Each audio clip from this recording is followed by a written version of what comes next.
record button, so we were doing pre-show. So I'm trying to keep track, Dennis, this week of all the injuries Oh man, it's been you crazy. mentioned. Brian Thomas is out. Is that? Yeah, And yeah, then Tet from Carolina has been added to the injury with the hamstring. yeah. He tweaked it yesterday in practice, so that's That's never not good. good news. That is Yeah. never good news. Well, going through looking at who's questionable and trying to read the blurbs and trying to see if I got somebody to, if it's if they're not playing, who am I switching in? Do I have a Oh yeah, body? yeah, We're yep. playing that game at this point here, and it's a little crazy. And so I, anyway, people should pay attention to that. So I got my touch report. Do we want to do that pre-show or do you want to start the show? What you want to do? Because I got tons of slides and things to look at. yeah. Let's do that on the show. But before Okay, that, I that's just fine. just Yeah, want to talk about one here on the pregame or the pregame show, the the pre-game, pre-show. the Uh, pre-show. Always be careful this time of the year, especially Mhm. for Monday night football and Sunday night football games. Mhm. Have a way to maneuver. And I don't care if, guys aren't on the injury list. Like AJ Brown was questionable earlier this week. Now he's off the injury list. Yay. He's playing Monday night. I would like to have a backup plan just in case something weird happens in pregame warmups because when a guy's had an injury recently, even if he comes off that injury list, he's not 100%. Nobody's 100% this time of the year. And he could tweak it. Like Ted McMillan just tweaked a hamstring in practice. That that could happen in the pregame drills. I always like to have a backup plan for Sunday night and Monday night football. And quite often that backup plan will be playing a guy on Thursday who's sort of like he wouldn't be your primary starter if they were all the games were on Sunday. But the fact that the games are between Thursday, Sunday, Sunday night, and Monday night, you have to leave yourself an out because taking a zero is just not an option. We play in FPPC leagues. If you take a zero, your chances of being in the top six in points that week has just taken a big hit. So I always encourage folks have it out for you don't need, if you got like three starters on Monday Night Football, you don't need three outs, but have one backup plan. Have a, Jahan Dotson or, Christian Watson that wasn't in your lineup that will be playing Monday night. And if something happens to AJ Brown or Devontae Smith or Saquon or whatever, you got a flex that you can start. And I don't think a lot of people take advantage of that. Granted, if it's a really weak backup plan and your option is to drop a really good player because of bye weeks, then don't do it. But if you can have a backup plan and all you're getting rid of is a backup to a backup type of situation or an extra wide receiver or an extra tight end that you haven't been using anyway, that's the time to be smart and have a backup plan because man, it gets tougher as the season wears on to find those little backup plan gems and everybody's just one bad step away from making the injury report at the last minute, and that's something you can't afford this time of the year as you're trying to get ready for the playoffs. My dogs were fussing. I may have to separate them here. I don't Uh know. oh. Uh Yeah, oh. they're get when they get bored, they get cranky. Oh yeah. You know. how that is. So we'll see, Yeah, Dennis. If that you hear a big fight, that's them being French bulldogs. well, So, they you know, they they can't do anything but be a French bulldog. that's So true. there Let me you see. Trying to see what they're going to do here. go.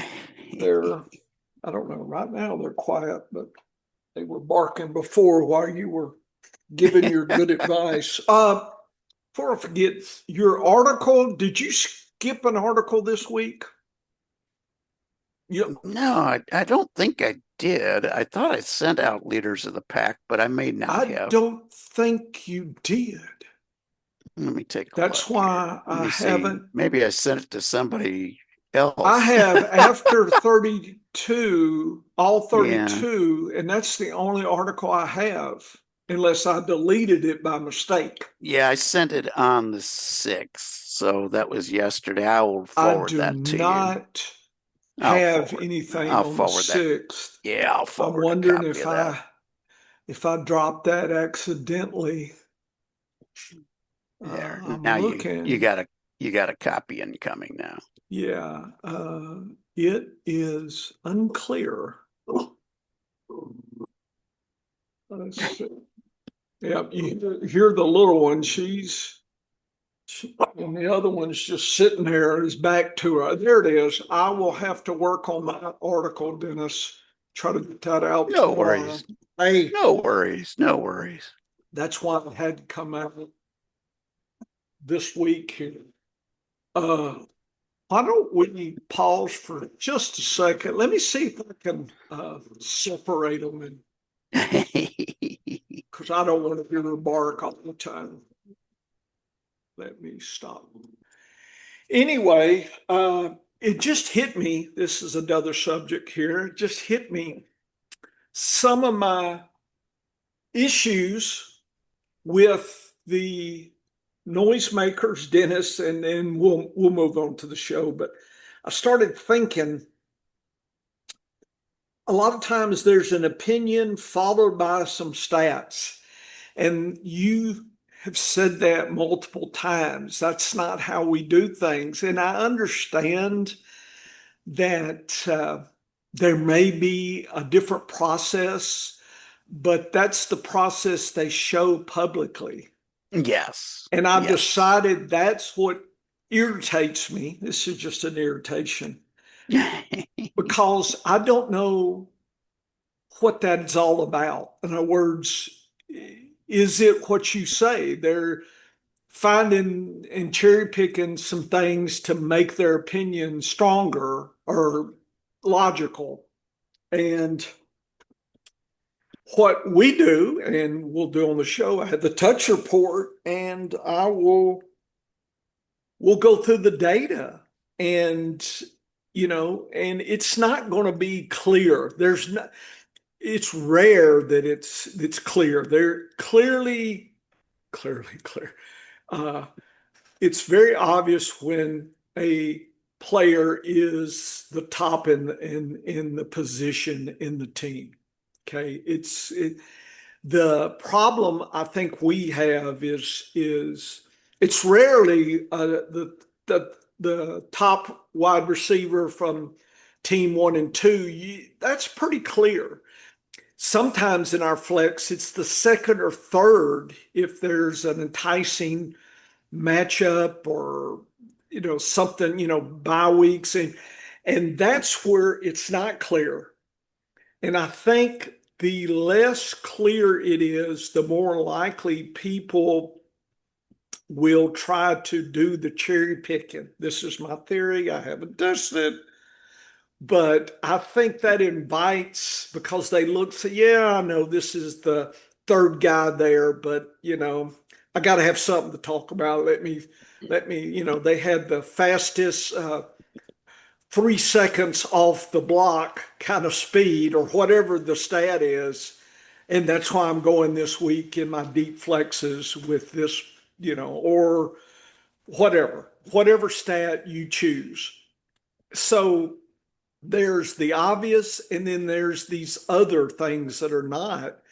And that's not how I do things. And I know that's not how you're do, doing things. We're letting our metrics guide us and just kind of see. Because some teams, the metrics, it's a very clear tier system.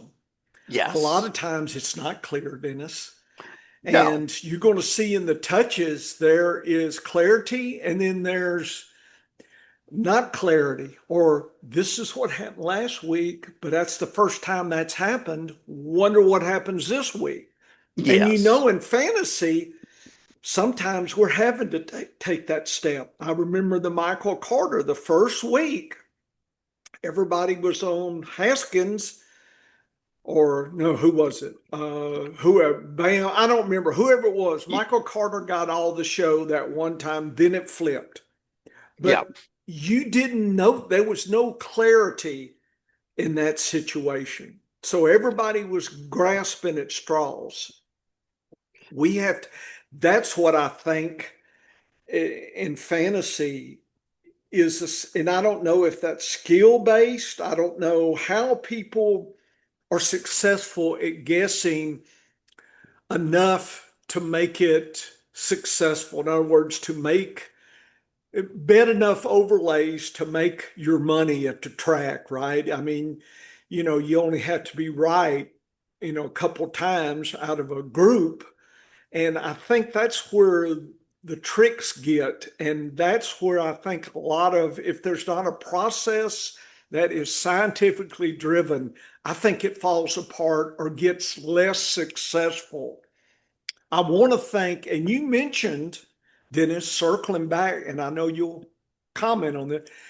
You've noticed by your diary that during the uh, bye weeks, you tend to catch up and do better. I think part of that is just what I said. I think Yeah. we have that advantage. It's not because of bye weeks, it's because what's left on the board is unclear to people, where we have a process to make it a little clearer for us. And that's why the scientific method, I think, excels. Just like in drafts, we have a Yes. process and we have clarity deep into the draft on what we're doing. May not be right, but at least there's not a guess. We're not panicked on the clock and, No. flipping a coin. We're trying to walk through it. And that is where, we have the obvious and we have the not obvious. And I think that's where we're gaining our edge. And I hope people listening can tag along. I think, and again, I haven't tested. So I think a lot of the talking heads, they're in that area and they know it's not clear. So how do I keep myself shown as an expert? I talk with some stat that supports this claim this week.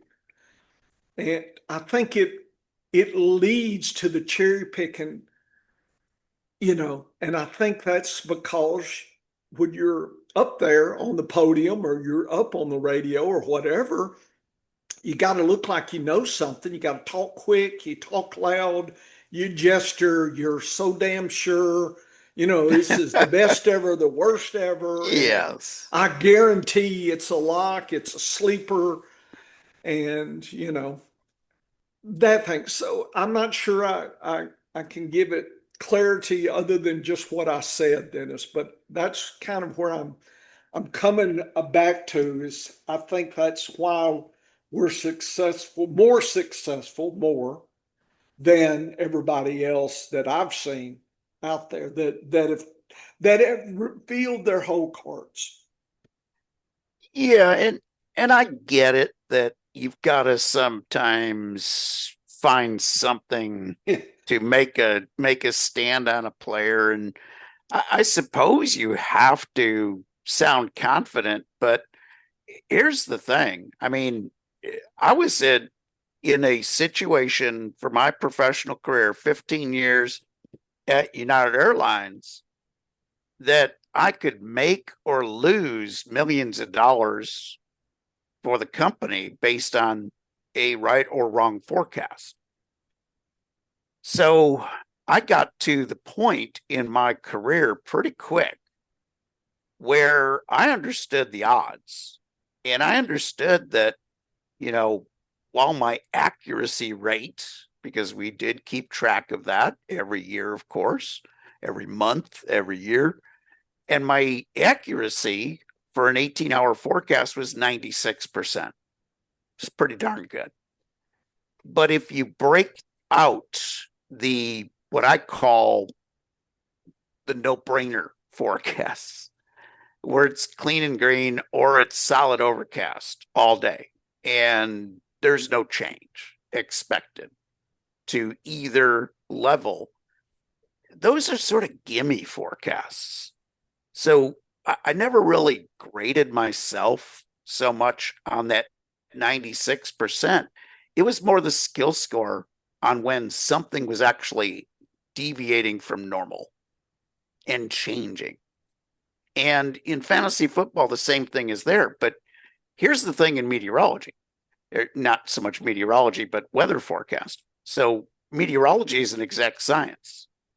Just like it's an exact science to understand 5 seconds after a horse race why that horse won. Like, I can spot something in the form that says, oh yeah, well, he had 105 buyers last time he was at this distance and in this class. You always can find something after the fact that shows that horse's form was better than you thought it was when you placed your bet 4 minutes before post. But in meteorology, you have to understand, in weather forecasting specifically, not so much meteorology, because the meteorology, I can tell you after the fact exactly why something happened. There's never any to chance. Models are simplifications of how the atmosphere works. And some days that works great. Other patterns, it doesn't work great. And in weather forecasting, there were days where I literally would go out and talk to the client that was getting this forecast. And in the case of the airline business, it was the dispatchers that were handling that sector. I don't have a clue today. Like, the straightest at San Francisco could break by 10, or it could be there all day. And they joked, well, I could guess that. I said, exactly. That's why you don't mess with a day like today. You just take your lumps on a ground stop, and that's the best operational plan. If it clears out suddenly and it looks like it's going to stay out, then they can get rid of the ground stop, get things back to normal. But there's just no percentage. There's no reason to gamble today. And then there would be other times where I would be like, I'm 90% or greater sure on what's going to happen. And then I would stick my neck out, and I would be, quite frankly, a little pompous and arrogant. I had famously a situation where when they came to me as the 5th forecaster to talk, and all I said was, the visual satellite picture has spoken. It's going to clear early. And all these other guys are giving all this data and all this stuff that they're cherry picking off. And all I was doing was looking at the satellite picture, and the clouds are going away quickly. And they asked me to add something to it. And all I said again was, the visual satellite picture has spoken. And everybody laughed. But the reality is, sometimes that looking out the window effect in weather forecasting was more accurate than what a model said, because you're talking such a small, finite piece of the atmosphere, and the models are good at big pattern stuff. They're not good at those finite forecasts. And in fantasy football, the same thing happens. So look at a couple of running back situations recently. When Hampton went down for the Chargers, I said, it's Kamani Vidal. First week out of the box, it's Kamani Vidal. It's not Haskins. And I was right. Like the similar situation, it's Carter or Bam Knight. I think it's Carter. Could be a split. Like, it was a different answer for a different situation. Whereas so many of your fantasy football analysts, they're getting paid to do this and getting paid to make noise, will take 100% stand on every situation. That's not how the world of probabilities works. And if you are 100% always, oh yeah, this is the guy, you can't mess with him, you're a tout. You're not an analyst at that point. Because a true analyst understands statistics and will always, like, if I'm dead on sure, like, for instance, with the next man up index, I'm dead on sure that this guy is the next man up. He only gets rated at a 90%. Because I realize there's 10% of weirdness that can happen. He might look like the best player on the team, but maybe he's just not going hard at practice. And the coaches see that. And the coaches trust this other guy. Or look at what happened last night with the Las Vegas Raiders. You got Geno Smith as the quarterback, who was the quarterback for the coach when he was up in Seattle. Now they've picked up Tyler Lockett, whose best days were in Seattle. Had a couple of years where Geno was throwing to him. And push comes to shove in the middle of a game, who's getting the targets? Tyler Lockett. Because that's who the coach and the player and the quarterback are comfortable with. They don't know Deontay Thornton or Jack Besh from anybody. They're rookies. They haven't done anything. Tyler Lockett has put food on the plate for these guys. Like, he's made them money. They're going to be confident in him. And, this weekend we're faced with another interesting situation, possibly, because James Cook could be down for Buffalo. What if James Cook is a no-show? He can't start. I've seen people looking at, when Cook's not been on the field, Ty Johnson has a 5-1 edge in offensive snaps versus Ray Davis. That's great. That's when James Cook is on the field. Now you take Cook off the field, the percentage of usage is going to change. Ray Davis goes from RB3 to maybe RB1. He bypasses 2. Because right now, based on usage, Ty Johnson's got the second most offensive snaps. But that's because he has a role in that offense. His role is not to be James Cook. It is to be something different. You take James Cook away, and Ray Davis's role might be to imitate James Cook. And that's where I think it gets lost if you try to find that statistic rather than just following logic. And following, again, the scientific method is using statistics, but it's using statistics in a smarter way. I don't look at the times James Cook is off the field for a few plays during a game. I look at what happened the last time what happened the last five times over the last couple of years when James Cook did not play in a game. What happened? Let me look at the last 5 games, and that will give me some glimpse of what might happen for the future. Last night, in a non-injury situation. So everybody, this should be a good week for Cortland Sutton. Huh. Okay, so what did we say Thursday night? We said this is going to be a super low-scoring game. Like, yes. I said it would be in the 20s. I was wrong. It was only in the teens. So, they were less than half. They scored less than half of what Vegas was saying they were going to score. But we had the under. Well, in an under situation, in a very low scoring game, this was a really scrawny squirrel game. Mm-hmm. If you look at it after the fact, But we were forecasting a scrawny squirrel game. Mm-hmm. In a scrawny squirrel game, only one wide receiver is going to eat, if that. Right. What did we say on Thursday night? Boy, hope you don't have to play anybody in this game. Yeah. You're playing Brock Bowers, you're playing Giante, you're probably playing Dobbins if you have to. But I didn't like Evan Ingram in this game. I didn't like the situation he was in.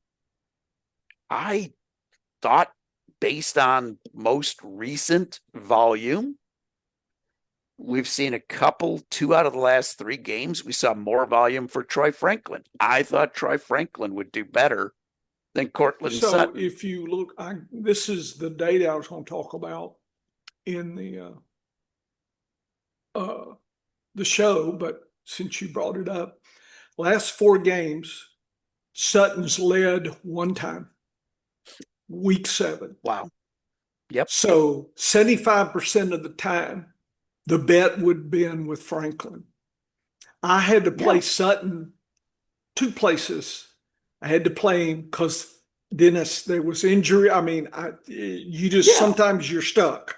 Yes, I was stuck, but I was not happy to play him. No. But I was the first 5 weeks, it was 4-1. Yes. So something has flipped the script there, and I don't quite know what it is, but as far as touches, something has really changed since week 6 with Sutton or something. I don't know. Maybe it's just been how tough the games are. This is why at the beginning of this season, when we're in draft season, and I have a veteran player who is under an 80 on MVP index, I stay away from them. Sutton's MVP index is usually in the mid 70s.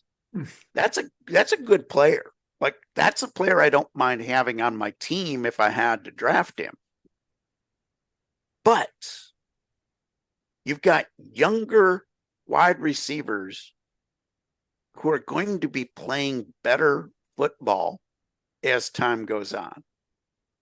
And the question that I had this season, would it be Troy Franklin, would it be Marvin Mims, or would it be the rookie Pat Bryant?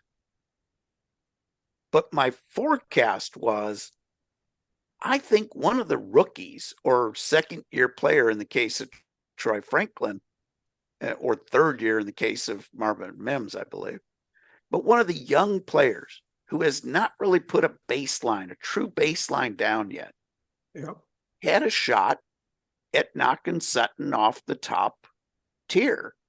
And at the beginning of the year, we didn't really see it. We saw Sutton holding space, but we're also seeing Sutton 5-6 targets, not 8+. He had 1 game of 8 targets. So I look at this data and I'm like, I'm not happy with this because I just don't like the consistency. And then you look at it and you say, you know who Troy Franklin's quarterback was in college? Bo Nix. So, he's played with him for a couple of years.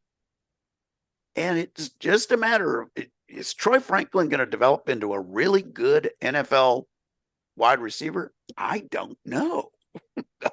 I'm not shy of saying I don't know. Because, again, this is part of the scientific method I think gets lost for people who don't understand science. There's 3 possible answers that the scientific method can lead you to. One is, I'm very confident that this is the way it's going to go. Or I have no confidence in anything.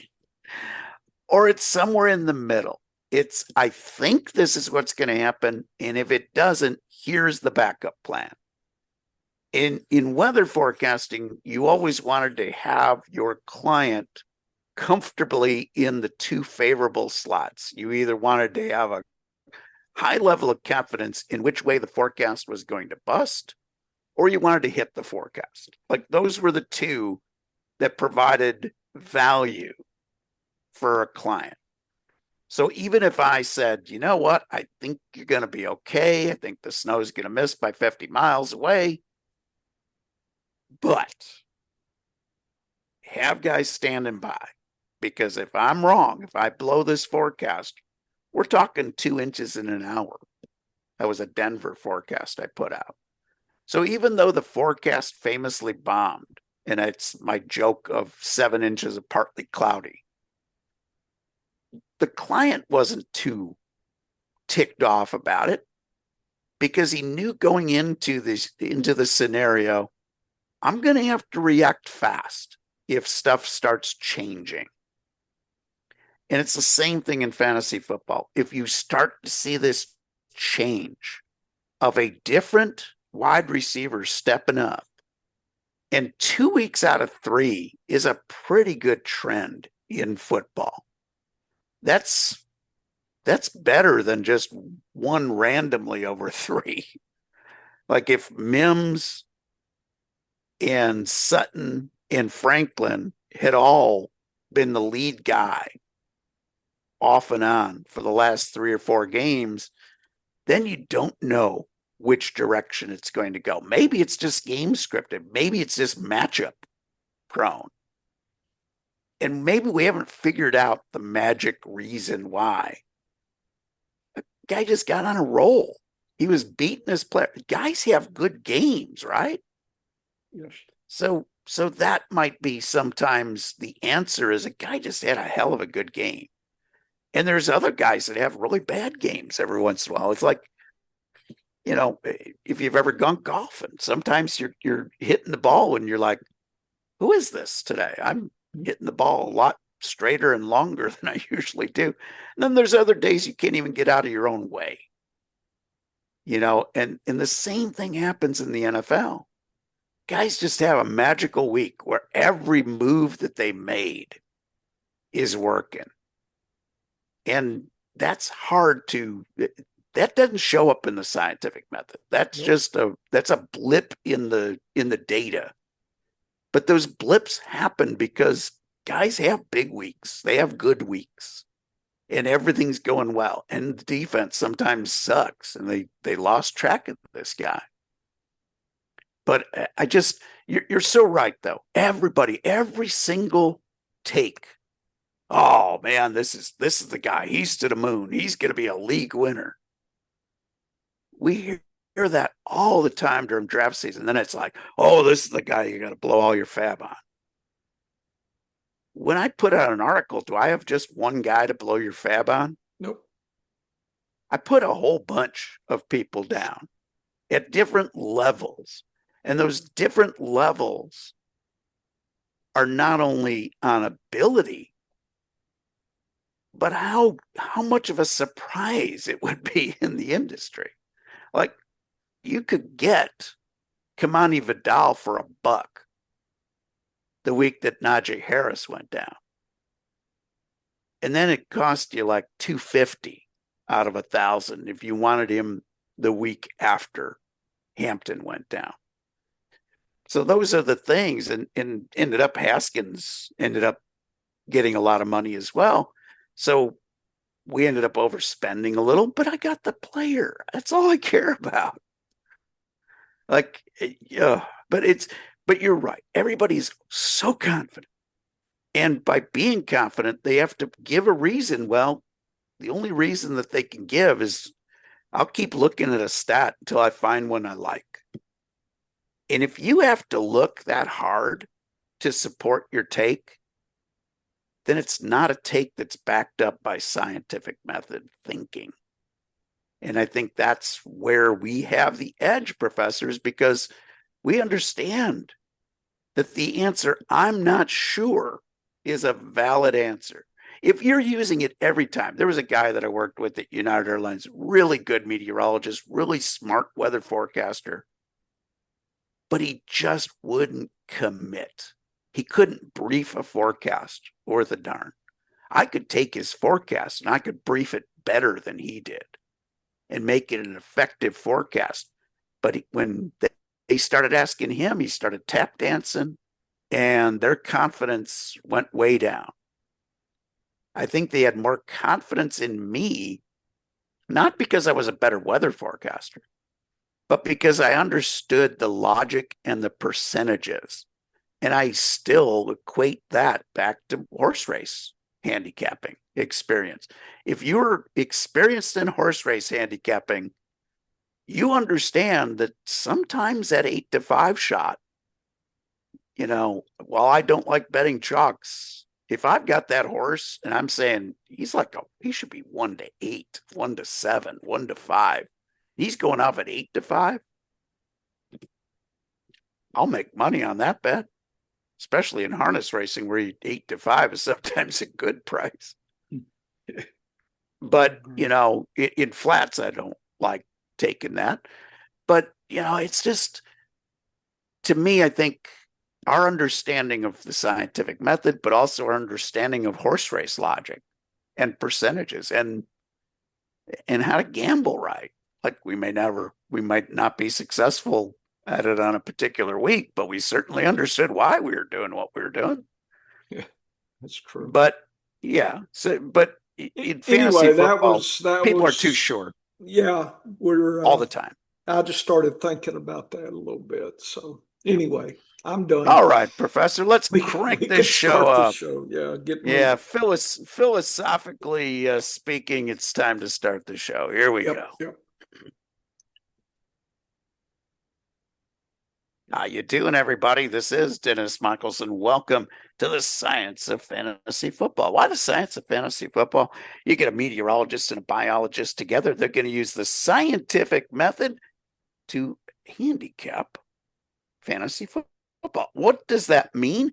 It just means we are going to let the statistics guide us to an answer. We're not going to come up with an idea and then cherry pick statistics until we find one that we like. And joining me as he does each and every week, 3 times a week now during the regular season, when you count our sister show, the Matchup Lab, over at the Sports Affiliation. He is a real professor.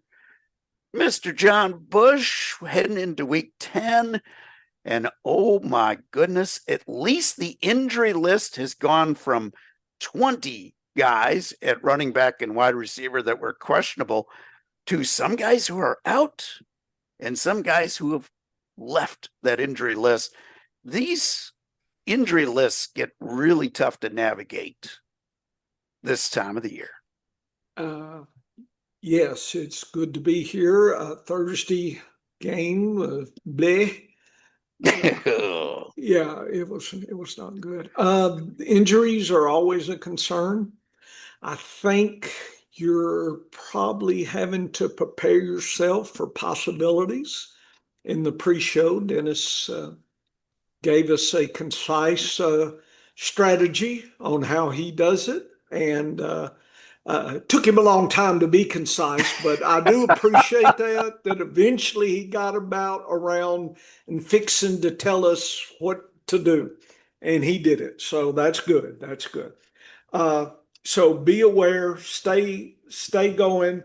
Even if you're out, try to take some your pain and stop somebody else's run, right?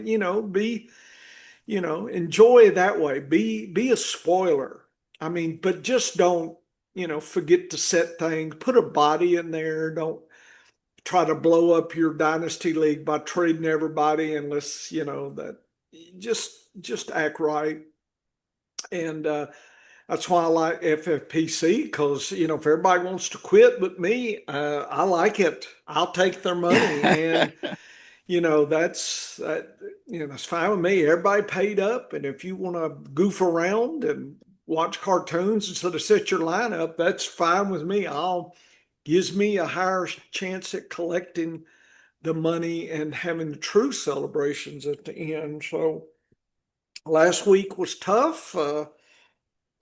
it was, just wasn't as bad as Thursday night, but Oh, I had one share of Bowers I played, and I was extra sad there.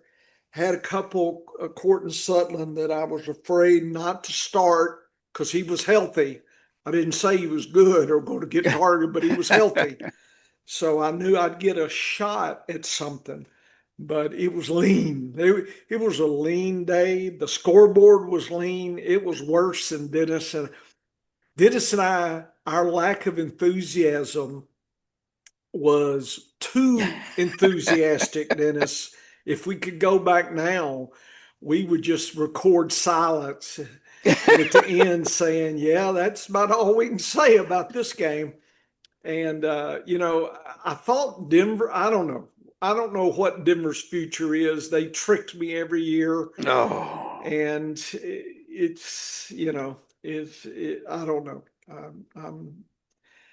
don't know. Don't know what to say about Denver. They have a lot of players that I think are talented, and it somehow is just not gelling. And I couldn't figure out what was the problem. I mean, I know there were obvious, turnovers and penalties and things, but come on, there's some talent, and on the Raiders side, you don't target your main man. Dennis, I just don't understand. But then again, they don't pay me millions of dollars not to, to not target my main man. I mean, I can do that. I can flip a coin. Well, who gets the targets today? Because I hate your fantasy team, so I'm gonna figure out who to send out there that will help no one, so everybody's angry.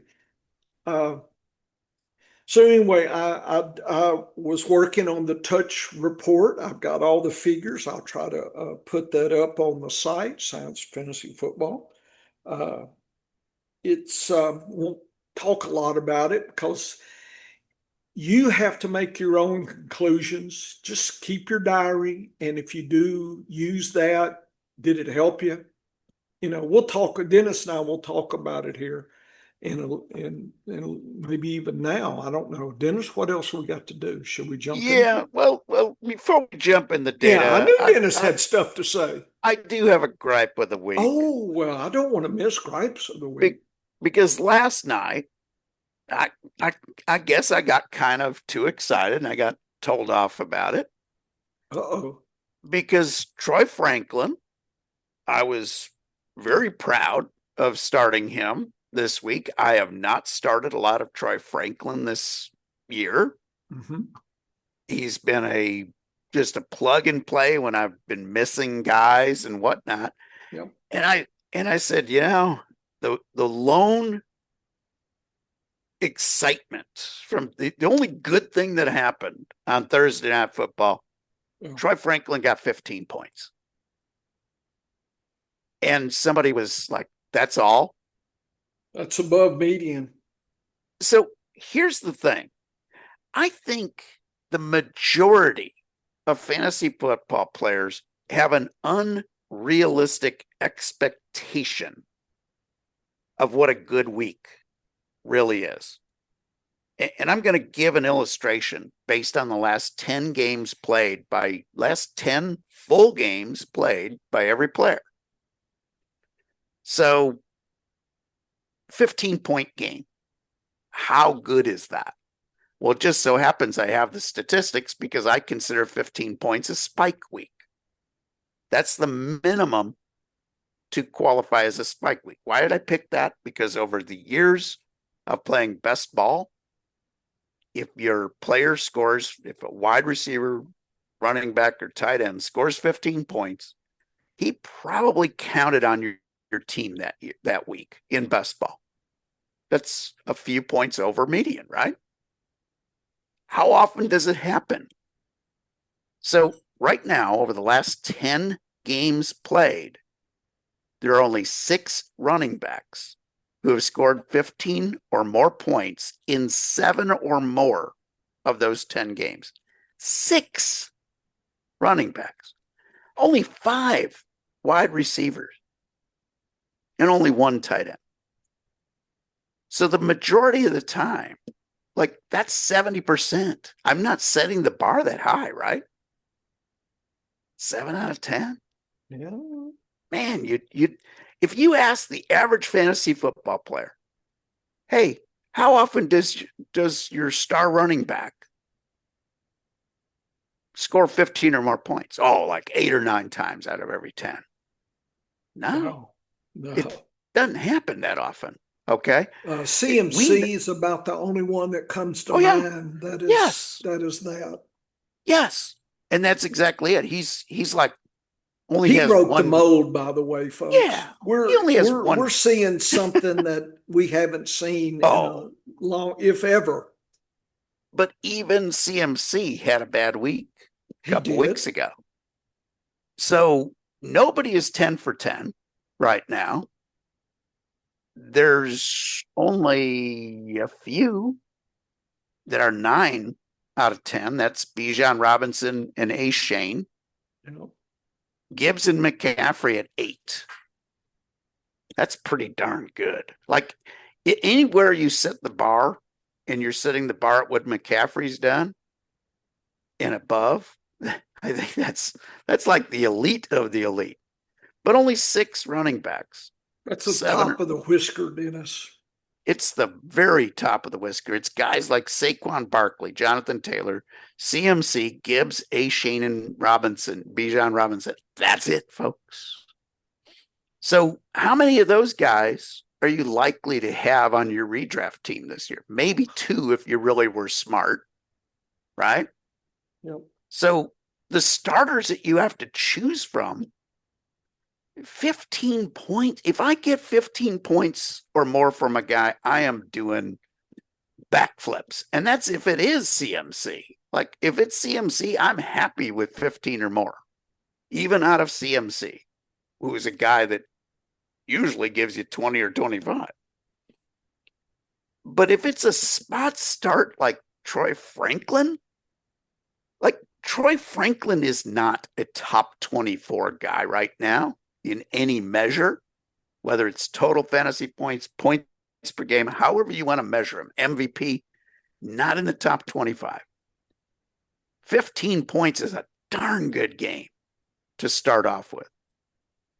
And no, I'm not happy with 4 from Harvey, but I am happy with 15 from Troy Franklin. I had every Troy Franklin share in action this week because I've liked what I've seen with his volume.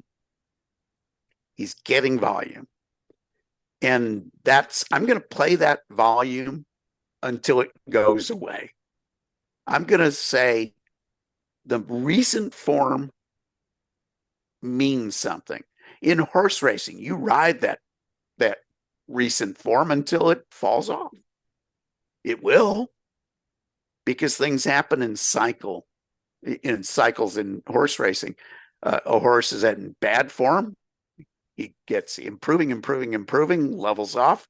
The great horses will hold that high level for 5 or 6 races before falling off.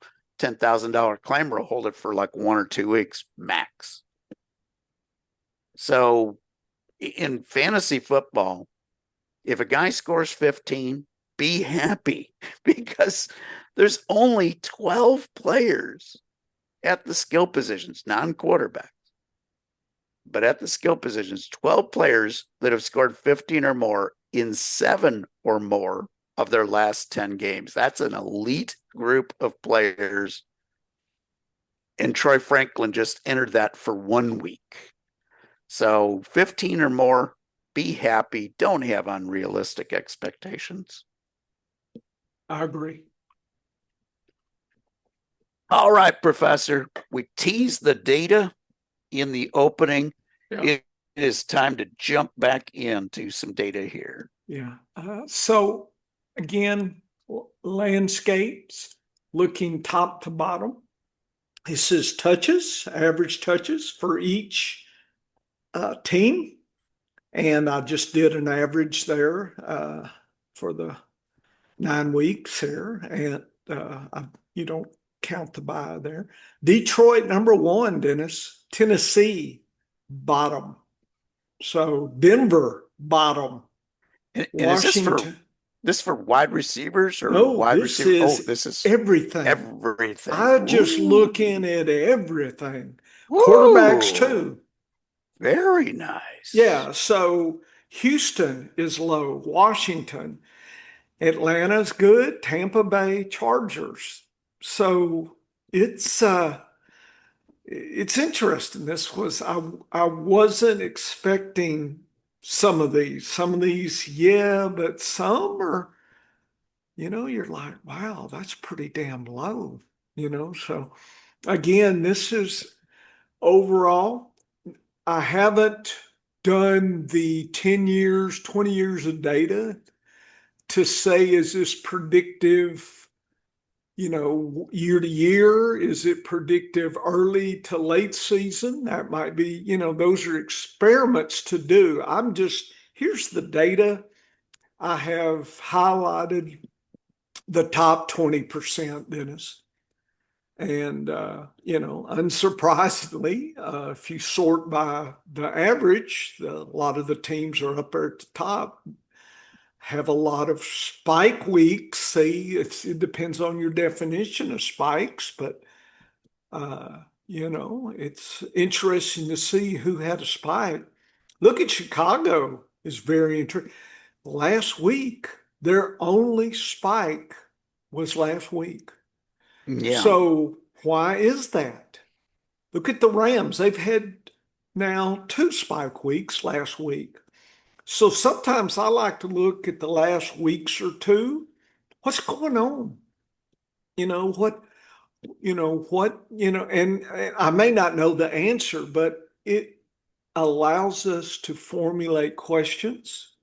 It allows us to begin to study this. Does this help you? This is kind of your opinion. It's not as clear, right? I mean, 6.75 and 6.42, tier, I'm not sure that's very dramatic. Again, we're not looking at touchdowns. We're, just activity, just touches. So I just want to set teams that way. So again, to me, the way we use this until I've done deeper research, Dennis, is tie breaking. I think it comes away. If you've got two deep flexes and one's from Tennessee and one's from the Chargers, should I play Quentin Johnson or Keenan Allen, or should I play the rookies from Tennessee? Uh, I'm leaning to the Chargers. There's a lot more activity happening than Tennessee. It may be wrong, but this at least starts you in. Uh, I wouldn't just, that wouldn't be the end, Dennis. As you know, we go through a bunch, right? I think one week we were even into Vegas props to try to break a tie, right? But this Yes. starts, so it's like, yeah, looks like those Tennessee, we'll look at the DAPS, Dennis. We'll look, there's just a lot of things to look at. But this is just setting the table here, setting the bar. Who's on the underside, who's on the top side of things. So that is that first part. Let's just call it the first layer of the cake right here. So I'm gonna stop and let you comment if you will. Yeah. So in addition to the averages, because we've got 9 data points. That's not a bad number of data points to form an average when you're comparing against the whole. Mhm. But here's what I would also look at is I would look at a plus or minus index on this. So, and what I mean by that is, okay, let's look at Detroit. They're the best of the best. They've got 6 in the green and 2 Yeah, you could do it non-green. that way. So that's a +4. Like that's that's 4 more weeks to the positive You versus could score it that way. versus you look at a team like the Chargers, they're in that top 4 group as far as the average. But but they got a negative. They're negative. Of course, there's a So lot of them with a negative. there's a lot of them with a negative. But what it shows you, and then there's other teams like Atlanta. Look at that skew, and they're There's plus two. They have 5 to the good and 3 to the bad. Yeah. But here's the thing: you overlay home away. Yeah, I didn't. And I only didn't one, yeah. only one of their good was on the road. Yeah. And all the rest of the good are at home, and all of their bad are on, or all the rest of the good are at. Yeah, at and home. my efficiency all the bad. catches that as well. Yeah, it does. And that's why I say I love looking at this data, because when you see all the green on the screen, so in other words, the Giants don't make the top 4 in average, but the Giants have 4 good and 5 bad. That's pretty darn good. Like, having 4 to the plus side is a pretty impressive thing. And I think if you took this one step further and looked at the bottom 20% and counted those as red on the screen here, yeah, it would give you a graphical illustration of just who has been, because I'd look at this data and it comes into 3 basic buckets. It's the really good bucket, the top 20%. It's the really bad bucket, the minus 20%. And then there's the middle of the 60% in the middle. And that 60% in the middle is kind of all even. Like, there's not a big difference. I just looking at the extremes. It's no doubt why Detroit is so good. And Atlanta, if they were only playing at home, so if we're looking at a home game for Atlanta, for instance. Yep. They're a +4 on this index. They're equal to Detroit. And see, Detroit has had some good games on the road. So, and I think one of their bad games is at home. So that's just very interesting. And I like this look, because this is a volume, not a success. Nope.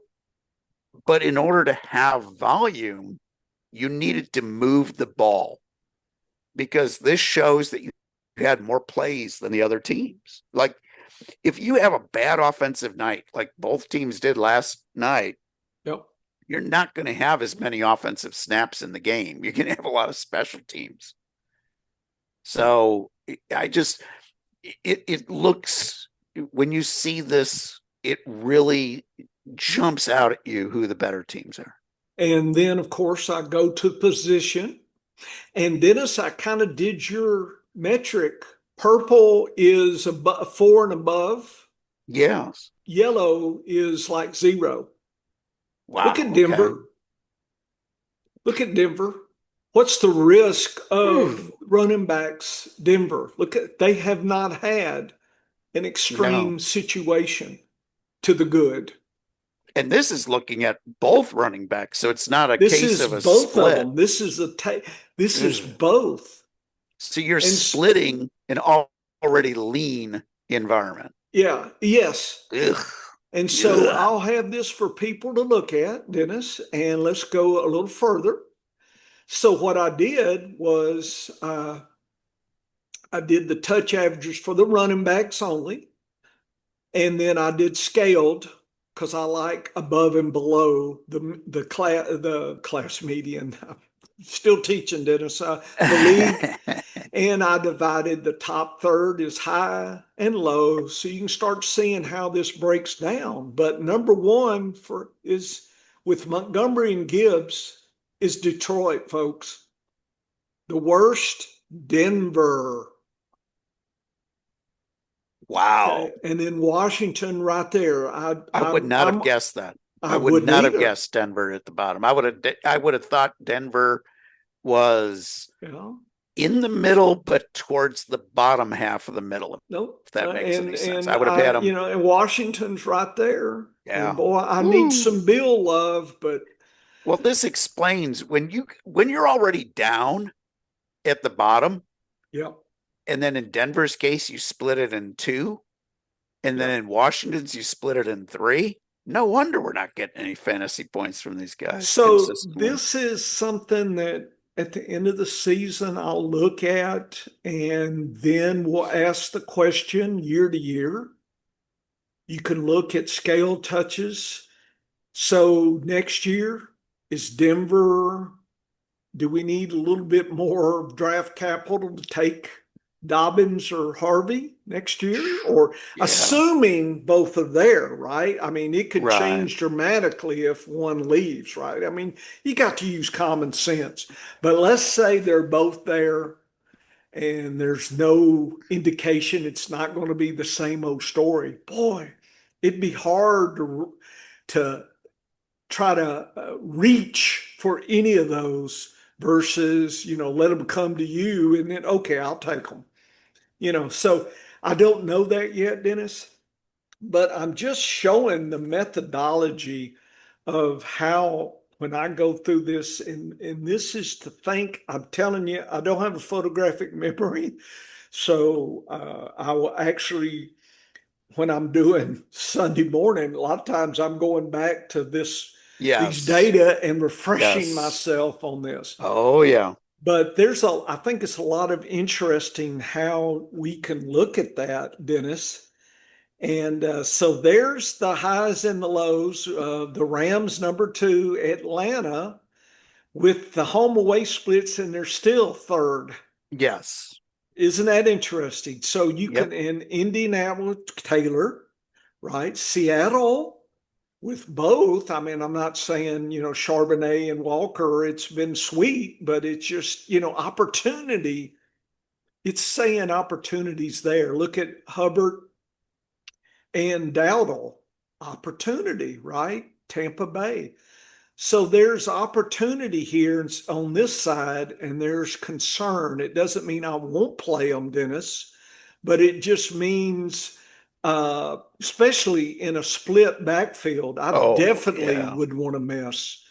I mean, Jacksonville, ETN is pretty much, the dog, and so you can probably get away with that. Brees Hall as well. But I'm just saying, you need to think, this puts it into context. Here is tight ends, and I'll just fast forward to this. I mean, we could sit here all day and talk about this.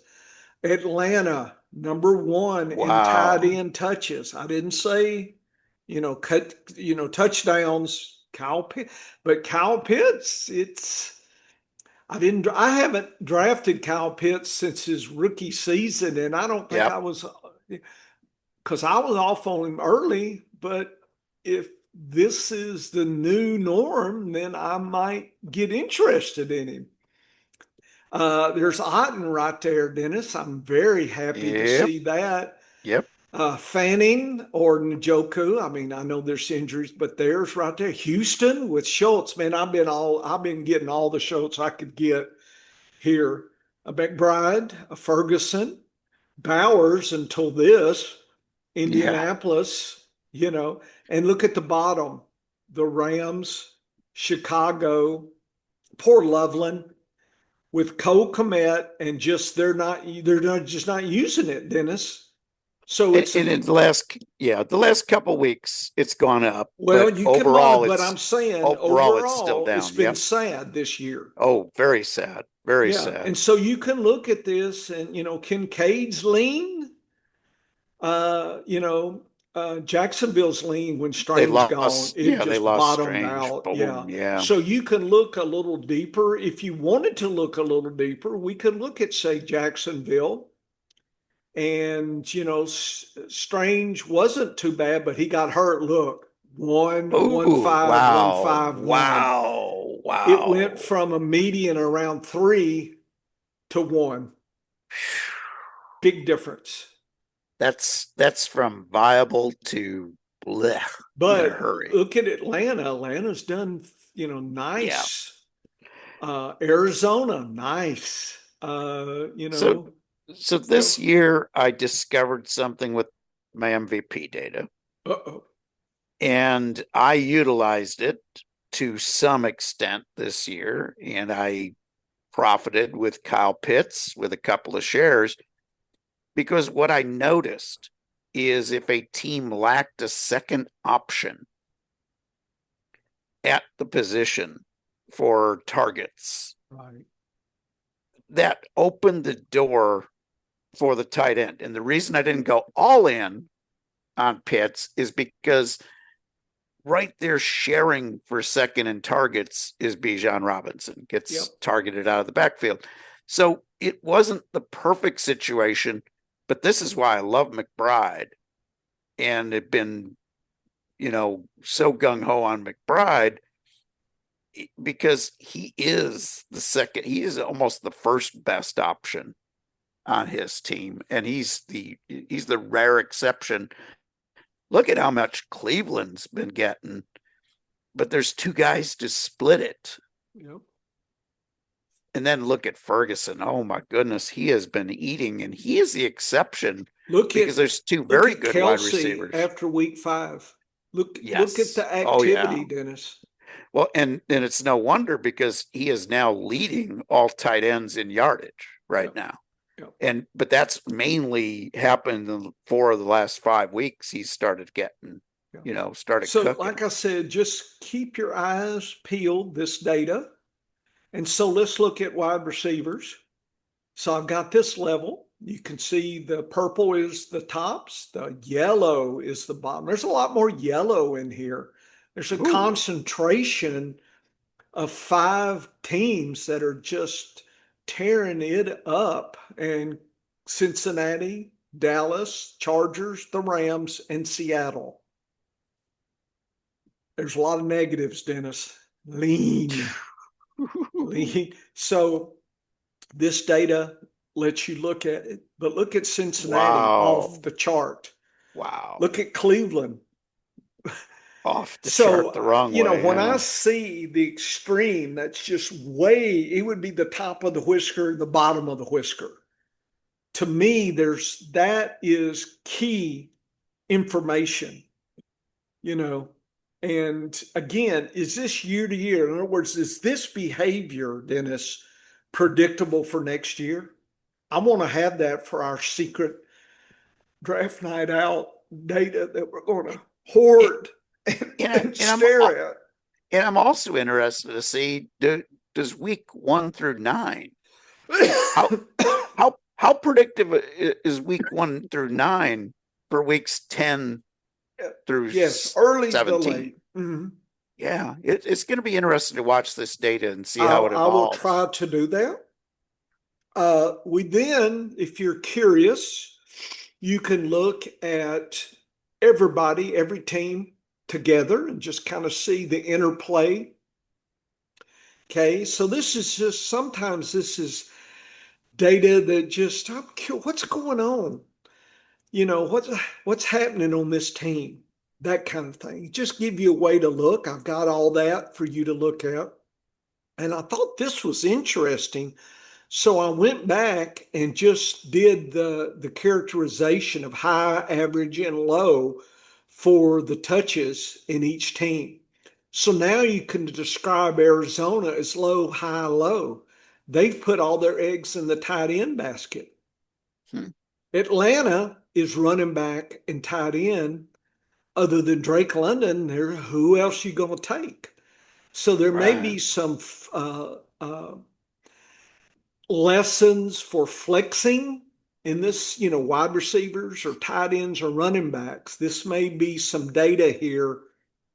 And I also looked at the ratios of those metrics to see how the wide receivers compared to the touches of tight ends or wide receivers to running backs. So Cincinnati is very skewed with their wide receivers. That's the show right there. Cincinnati, that's the show. Okay. So you can look at the distribution, Dennis, in a grand way. Like I said, you ever see anything like this? Nobody has ever done any of this. And part of it is all these podcasts. How could you describe this without reading it and people fall asleep? So that's why I just have hard copies and let people, if they're interested, and there's not, as you know, Dennis, we're not on ESPN, never will be. And people don't want to just give us the fire science of fantasy and you figure it all out and chop that wood. And I know that's just human nature, but that's what I'm saying. People talk about grinding. That your grind is my research time. So I don't get bored with this because I'm learning and I'm using it to make money and win. And I don't know who's winning what. A lot of people flapping a lot of chops a lot of the time, but at the end of the day, where's your W-2, right? Where did you make any money? You gonna tell us? Nobody. Yeah. I mean, there's your money receipts. We'll start that. Fantasy money receipts. Show us your end of the year how much you won. And I Yeah. don't mean one lucky break in a high stake league. Dennis and I are doing the opposite. We are getting consistently winning small stakes and building up the levels.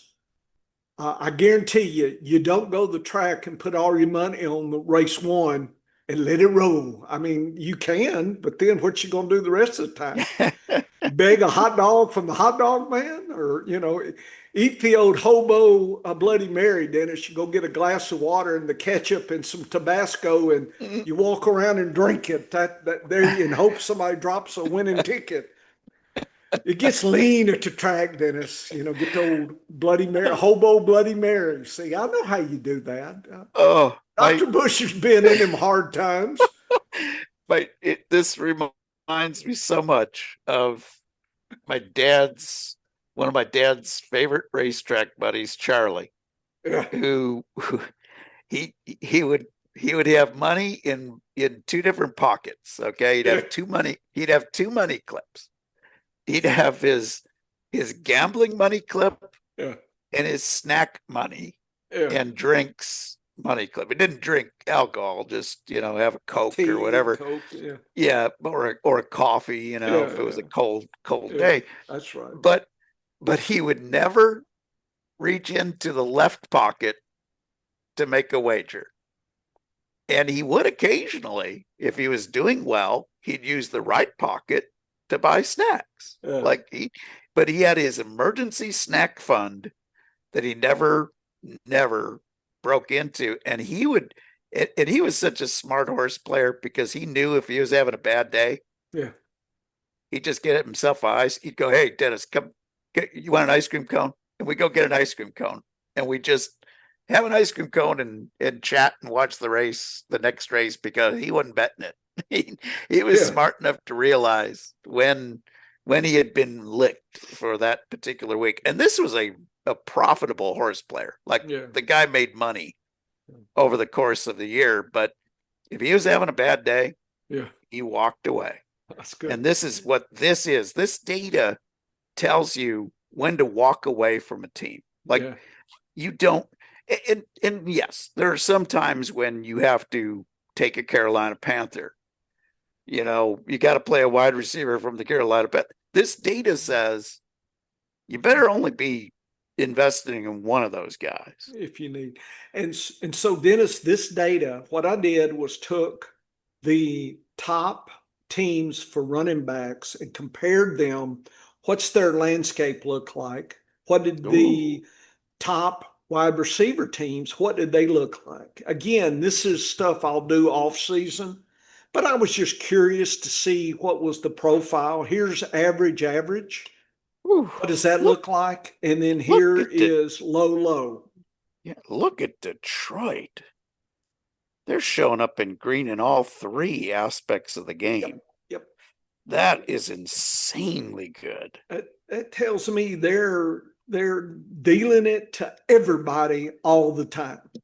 That's a Relative balance. to position, didn't it? Remember, Yes. relative to position.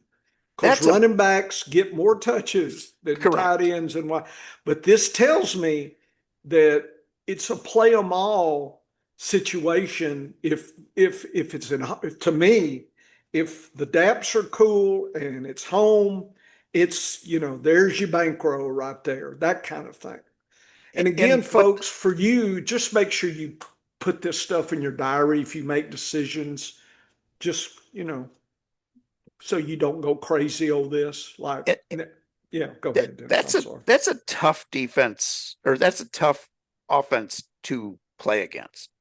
Yes. Because what this tells me, high, is Yeah. it is balanced attack and very good at Yes. what they're doing Yes. versus New Orleans, who's high at wide receiver and tight end, but This is touches. Our poor guy Kamara has He's fallen off. average. And we love Juwan Johnson. We love Mr. Chris Olave. Olave. So Again, it doesn't count touchdowns, Dennis. no, But I'm just trying to track the volume and the opportunity, folks. if you That's what I'm chasing. if you chase volume, the rest is going to happen. The points will come. You chase volume, and you will be happy in fantasy football more often. Like 85% of the time, you will be thrilled if you're chasing volume. Yeah. And so when you look at some of the low teams, look at Jacksonville, low average, Ugh. That kind of look at Washington, look at the Jets, look at how many are too lows. What does that, Ugh. what's the look at Schultz down at Houston. You see why I've been on him. Look at that. Wow. Proportionally on that team, that tight end is getting more than you would expect. Yeah. Cleveland Yeah. too, Arizona too. So Wow. there's some secrets here, Dennis. We'll have more of this in our secret notebook that we will not share unless you buy us chili fries at the draft night out. You will not, and we will give you per fry. We'll give you a few seconds to look. Oh, you buy 2 dozen hot wings for us, That's and right. Some spicy wings. That's right. you're gonna get some data, folks. That's right. That's right. But We'll data for food. That's yeah, our data motto. for. Okay, and then finally, folks, you will be able to look at this. What I did is a simple thing. I just asked the question in each position by team, who was the top? I'm not judging anything else, talent. I'm just looking who was the top. So you can look and see the changes over the last 9 weeks. You can see where, Connor left. Then Benson, Oh, and he's gone. Then Carter, that 1 week, Dennis. 1 week. And then they Yep. flipped to Bam Knight. And then last week, it was DeMarcado. So there's not a Yeah. consistent. So, folks, whoever you pick this week, I would say Bam Knight is consistent, but he may not still be the top. In other words, if DeMarcado had another key game, you shouldn't be surprised. You shouldn't be. How did that happen? It happened last week. It could happen again. So it should dial back your Bam Knight love a little bit. Trey But McBride, what Harris. I mean, so if there's an injury, Dennis, this is good to say, okay, who's the second and third? Who's next man up kind of thing. Yeah, and what I take from this also is when Trey Benson comes back, He should. I'm Yeah, jumping on him yeah. because He's the dog. Yeah. he was 2 for 2 in leading the way when Connor was gone. Yes. And when Connor was there, Connor was 2 for 2. And then that third week he got hurt in the middle of the game. Yep. And then You saw Benson almost a stepped in. perfect split, but Yeah. Benson getting the one touch advantage. So this is fabulous. Yeah. So it's just a method for you to look in deeper flex, and just if there's injuries this week, you can have this data. Let's look at Denver. I want to look at Denver again. There's something I'm curious about. Because I had looked at this, and this is why I played Troy Franklin, because 2 of the last 3 and 3 of the last 4. Yeah. And that's what I based my Troy Well, Franklin but look at play it. on. It's something's going down. Yeah. Now, what I wonder is how many wide receivers got any targets. There's probably a percentage. So we got three. We got three. So is that good versus maybe another team where there's only three total, but here there's four, four, four, four. It's been a while since it's been three only. When Sutton was leading, weeks 3 and 4, they didn't need a fourth because Cortland was doing it. Mims and Franklin were enough activity, but that's different now. They're having to look at Pat Bryant has worked his way in, and he's there as third or fourth. So that doesn't help your Troy Frank. Imagine if Bryant wasn't there. That could be 2 more touches to Franklin kind of thing, or another touch. Yeah. This is fascinating data, because what this tells you also is who is more likely to be a volatile player. Oh yeah.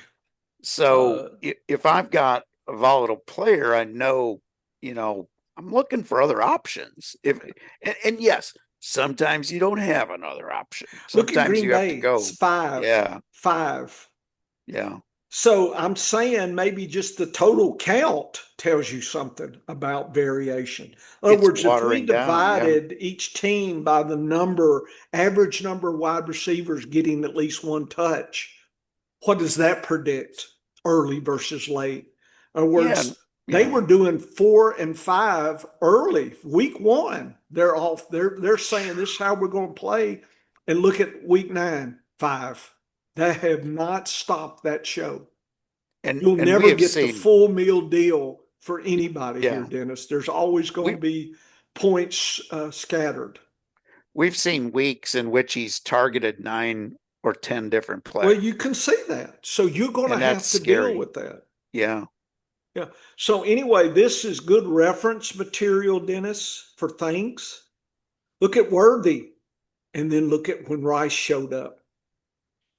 Yeah, the craziest one here with Kansas City, Brashard Smith is getting 3 touches, 3 touches, 3 touches, 3 touches. Week 7 was had insane. The big week. That was the blowout week. So he got cleanup duty. So that made sense.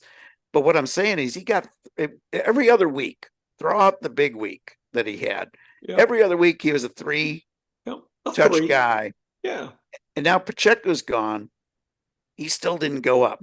Yeah, he didn't go up at all. Stayed at 3. I mean, to me, I was betting on. In fact, they went and got Hilaire to come out and get a few nibbles. They brought him off the practice squad. They just don't have. They're either saving him or they don't have confidence. It doesn't help us either way. No, and they think he's a gadget play guy right now is where he is, and so that was one of my worst forecasts last week because I wasn't expecting huge volume from Brashard Smith. Yeah, I was expecting 8 to 12 touches. Right. I got 3. Yeah. So to me, that's a horrible forecast when you're that far under what your range is. But at 8 to 12 touches, I obviously wasn't playing him everywhere. Right. But where I had to play him, it was brutal. And, I'm not forcing that again versus look at Vidal. Vidal is still getting the volume. He's leading the team every week in volume since Hampton went away. I feel pretty confident of playing Vidal any given week. And it's the defensive matchup that decides whether he's a smash or whether he's a bleh. But Patterson coming on. He's coming on, Dennis. Is interesting. That scares me a little bit. Mm-hmm. But I did add some Jarrett Patterson. Yeah, I was about to say. You can look at this, folks. I got a waiver run Sunday morning. It'll run. And I'm looking at people like him. So this allows me to find some secret plays. As Lad McConkey came on, I started fading Keenan Allen and Johnston out of my lineup a little more. Yeah. Because I was like, but last week a lot of splits world. there. Yeah. That's not a good split either. That's That's nobody getting a dominant split. Helps no one. No. I like with wide receivers, I like 7 or more targets. To me, that's a big game. And if you don't have a guy who's over 7, he is not an automatic start. How did Trey Tucker do last night? Did he get Trey Tucker did okay. He got some play. The ironic thing is he had 2 long gainers. He had a 35-yard and a 45-yard play called back because of penalties. And they were obvious. Like they picked to get him open, and it got called both times because it was a horrible job on the pick.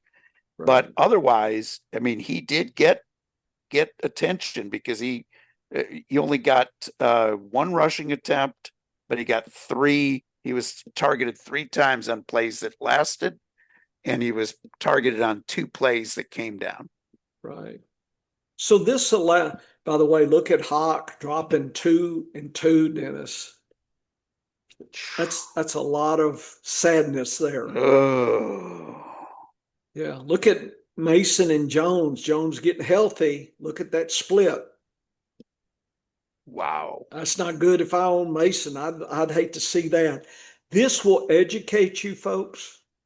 And I don't know what these other sites that you pay for do for you, but to me, I like the clarity to at least I can jump in and think. Again, if you just want the secret answers, then, listen on the radio. You'll hear about 20 secret answers. And here's one that I'm very proud of with Minnesota. So when Jones went down, I started leaning into Mason. Oh, yeah. How could you not? When Jones came back, I leaned into neither.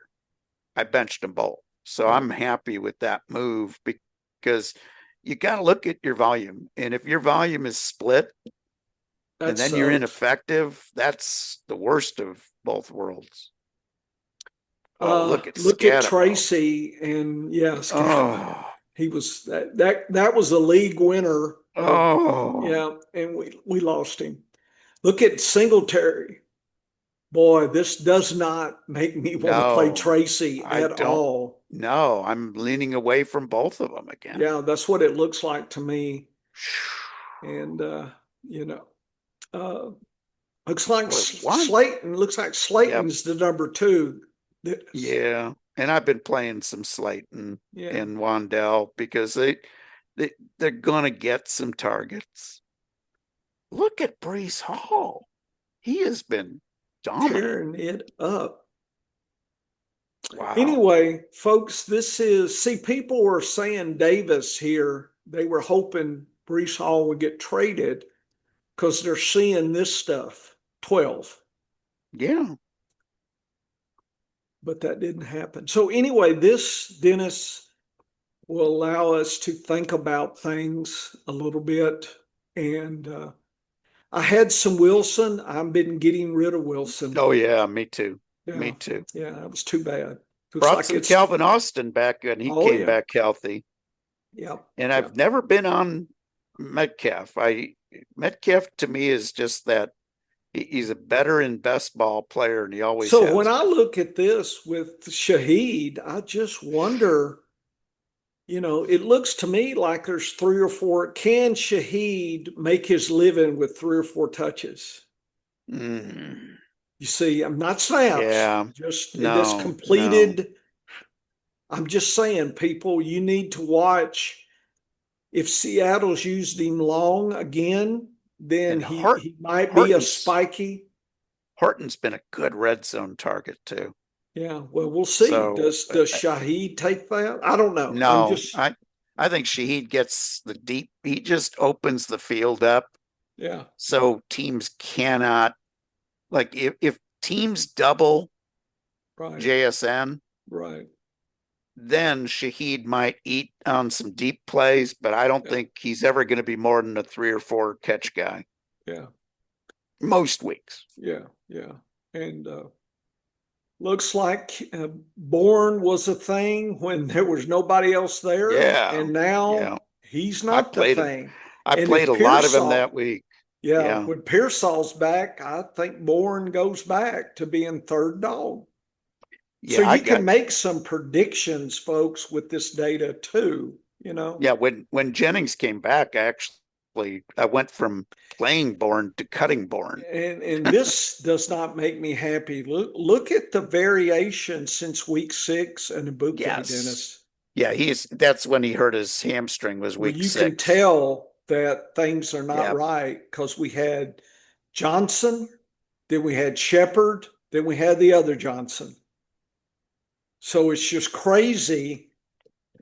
So, you know, if Ibuke's moving back up to 6 and 7, then I think Shepard and Johnson have to fight it out on who gets the scraps.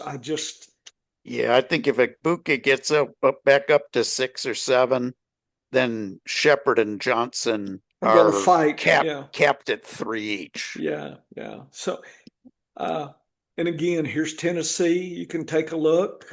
Dyke, but last week nobody got anything. Yeah, and yeah, I think he might have been hurt last week in the middle of the game. Yeah, yeah. And Lockett's gone. So here's Washington. Debo's the best of the only. Yeah. Wow. But look at the red. Look at the variation here. A lot of variation. Even when McLaurin was playing, Dennis, there were others. You know, just not sure what to make of that. That just doesn't look good. So anyway, this is data that I'm setting up, and we'll have more to say next year. And maybe in a couple of weeks, I'll swing back and we'll see what the changes are here. So Dennis, all this will be out. I'll put it up by tomorrow, Saturday. Today's Friday, folks, by the Love way. it.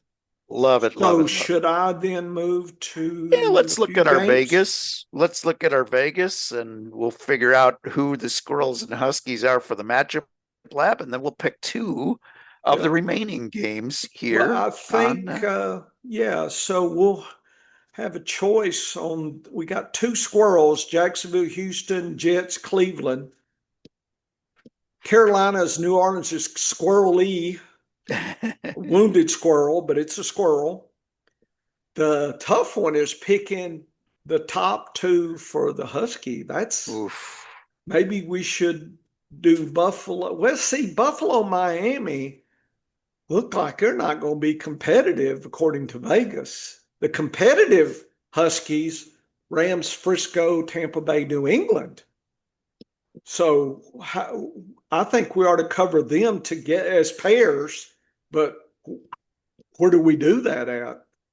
Yeah, let's look at New England, Tampa here Okay. on this show, Okay. and then we will look at the Rams in San Francisco, and we'll look at Buffalo, Miami as Okay. our 2 Squirrels or our 2 Huskies over on the matchup lab.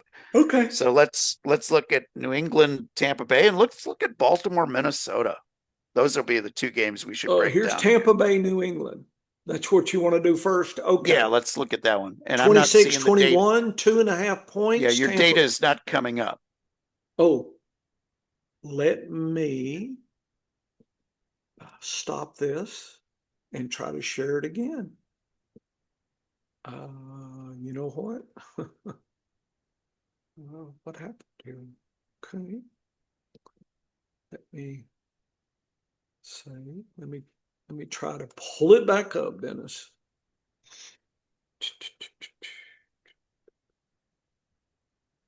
I think it's comfortable to say we saw the squirreliest of the squirrels on Thursday Night Football. That's for damn sure. Let's see.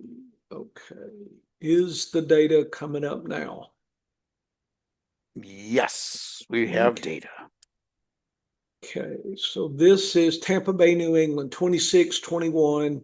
Tampa Bay's home. So that's basically a pick 'em because Tampa Bay gets the home field. 48.5, that's pretty damn good. So play a lot. New England, looks like there's nobody I'm worried about. I would not stream the New England D. Okay, in Oh, emergency, yes. Tampa Yeah. Bay, but I'm looking elsewhere for the streaming there. Tampa Bay, it looks all about the passing. Looks like the rushing is the issue here. So we'll see what that means. Tampa Bay is 5% more efficient at home, and they're rushing. The tendency is rush with less passing. That's exactly opposite what they're being given. So I'm curious to see how Tampa Bay deals with. I would say early on they'll test it, but I'm just wondering, does it, especially if New England keeps up with them or is ahead, I think they're going to have to break their tendency at home. Hey, uh, and again, New England looks like you shouldn't. There's nothing to be scared of with beat my dog here. New England away, it's all about the rush, and passing is 19% less passing away. Interesting. So that's, and if Butte is not there, it looks like if Stevenson is back, maybe Travion gets his time. If he's not back, I don't know, Dennis. This is a weird situation. I think Maine needs to pass more, but that's not both teams are going to break their tendencies, I think. And so again, what does that mean? It'd be nice to have 10 years of data where you could ask that question and see what the answer is. Yeah, that's interesting. And I'm showing Ramondre Stevenson listed now as out. Oh, okay. That must have just happened. Yep. So Travion gets the chance, but also Terrell Jennings. If you're really desperate, and you need to add a running back, Terrell Jennings might not be a bad guy to add because I think he will get some of the split from Henderson. I don't think we're seeing 20 touches from Henderson. I think we're seeing maybe capped at 12 to 15, and Jennings maybe, maybe he'll stumble in the end zone and get you 10 points. Okay. Yeah, and on the Tampa Bay side, of course, Bucky's been ruled out. White and Tucker actually split last week, and I think that might be the trend, but I'm not sure I want to play either of them in this matchup. If I could find something better, God, I'm hoping Egbuka comes back healthy. I have so much Egbuka. I need him. I need him to have gotten double healthy. His touches. Yeah, we need 6, 7, 8, and we need Baker. We need Baker to keep this one close by really winging it. But I'm a little bit surprised here to see Tampa as the favorite in this game. I'm a little bit surprised by that because New England's been playing some super defense. Well, and boy, the power rankings would say what? It looks like right together. Look at how close they are. Yeah. Sorry, can't break it that way. So the only reason Tampa is a 2.5 point favorite is because they're home. That's what I think. Yeah, I think I like New England here. And Tampa's offense the last couple weeks before their bye was not as good as it was earlier in the year. Now, how much of that was their health at wide receiver? Yeah. Does Egbuka come back healthy? Godwin's out. Bucky's out. Oof. I think I like New England in this one. But I'm thinking the under. I think that 48.5, I don't know if they're going to make that. Interesting. And as far as players I'm playing Drake May. I'll probably play some Travion Henderson, but I'm not thrilled about it. I'll lean into Diggs without Butte. Hunter Henry's been a solid tight end considering how cheap he was. Yep. And on the Tampa Bay side, I'm looking, but I might not find a better option than Rachaad White. Playing a lot of Baker, playing a lot of Egbuka, playing some Sterling Shepard. and playing some Tez Johnson this Yeah. week, and I'm playing some Kate Otten. So Yeah. I'm leaning into this 48.5, even though I think it's going to be a little less. I'm still thinking mid 40s. So it's Gotcha. still a game you want to be targeting players. Right. Let's look at Baltimore and Minnesota, because I think this is going to be another very Well, interesting game. okay, so let's do the power rank. Baltimore and Minnesota. So Baltimore, they're right together, Dennis. You can't break a Oh my tie there. goodness. Look at that. It's very That's close. yeah, so it's game 6. So man, folks, that's not something I like. I like some distinction here. Oh yeah. Vegas says it's 4 points spread 28-20, 48. Baltimore, you gonna stop Henry? I don't. It says tough. Passing's a little bit tough. Looks like I need an Andrews touchdown, Dennis, because it looks like that's what I need Yes. to Yes. collect from him. Defense, you want to play. I know I'm saying this. I couldn't pull this trigger, but the metrics say play Baltimore. I just couldn't do it. But Baltimore's been declining, you know, Dennis. Of course, they've been declining because, Lamar just came back. So the 2 games before, this is Right. sampling. Right. So I'm not sure I was scared. But anyway, they're both fairly nice efficiency. Minnesota, and they're tied. Minnesota is at home. They want to rush and pass less. And I'm not sure. To me, Minnesota looks more flexible, Dennis. If you look at the DAPS, what's going to stop them from running and passing? Whereas Baltimore, it looks like Henry's going to, if Henry can bust through that, I think Baltimore wins, you know. But right now, the tendency is a little bit less rushing and passing. It's just Baltimore, in a way, just doesn't play 100%, about 98%.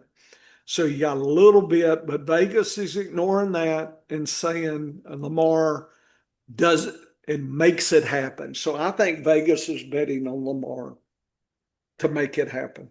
Yeah, and it's easy to bet on Lamar Jackson. I'm really pleased that in 2 of my redraft leagues, that we have him in our TSA league, Yep, and I have him in my draft night out. You have him in me your too. draft night out as well. Sure do. So it's funny how that parallel has come through, and we survived. Yeah. Like, we survived Lamar being out, and now we should be I'm trying to rewarded. move up, Dennis. It's been Yeah, tough without yeah. Lamar. I've fought to a pretty decent record. I'm in the, we're solid at the TSA team. Now that's a super flex. Our other guy is Goff, so he's super steady, and we did pretty good job of shopping and finding replacements, and we survived the Lamar out, and now we should go back to dominating in that league. This game is going to be close. I think this is a toss up either way. I can make a case for either team. I'll take Minnesota to win this one at home, and mainly because their defense has shown up. And JJ McCarthy actually looked like a player last week, so And that maybe, surprised me. Yeah. yeah, he looked really solid. And I didn't know what to expect from him because I didn't know how healthy Oh, he was. before I forget, Davis Mills, because I think Stroud's out. Stroud He is out. he didn't do too bad coming off the bench. No, he wasn't awful. I'm warning He, you, defenses have had a week to study Davis Mills. oh yeah, yeah. So And super flex. If you're reaching out to him to stick in, just your expectation should be lower. I think the defense has got film on him and they'll script to try to take him out. So yeah, I agree just 100% be with that. cautious on that game. He's an emergency starter only. Yep. Like you got to be But really in desperate. Superflex, sometimes, I don't play Superflex, Yeah, but I have to play some Davis Mills this week, and trust me, I'm not happy with it. yeah, I hear you. Are we doing one more, or are we ready to wrap this up? Oh, let's wrap things up, and then we will be doing the Squirrels and Husky games over on In the our Matchup matchup Lab lab. Woo woo. on the sports affiliation. So head on over to the Science of Fantasy Football. I am telling you, folks, this data breakdown The by the touch data will professor. be, yeah, I Oh, think I that'll be love the useful. touch data. I love your efficiency data, your power rankings, all of that data. Each one of those slides that you look at, folks, you can find some data that can help you. You're not using it to decide whether you're benching Derrick Henry. You're No, not benching Derrick Henry ever. I mean, it would take a really outstanding player for me to ever think I'd about. have to have CMC and, Yeah, you'd have to have. maybe a healthy James Cook or something. Then you're into debating. Yeah, I've had some dynasty teams this year where I've decided, okay, when Lamar was out, I was like, Yeah, okay. I'm gonna get off of him for other players, but not in a typical redraft. So, but head on over to scienceoffantasyfootball.com. You will find some data that will help you with those key last flex position decisions. Take your time, go through the data, have a better understanding. You'll also temper your expectations for your studs. When you see some of this data, head on over to the sportsaffiliation.com. Check out the Matchup Lab. While you're over there, like and subscribe to their YouTube page because they've got great shows each and every week. And head on back here next week for another edition of the Science of Fantasy Football. Get to work, folks.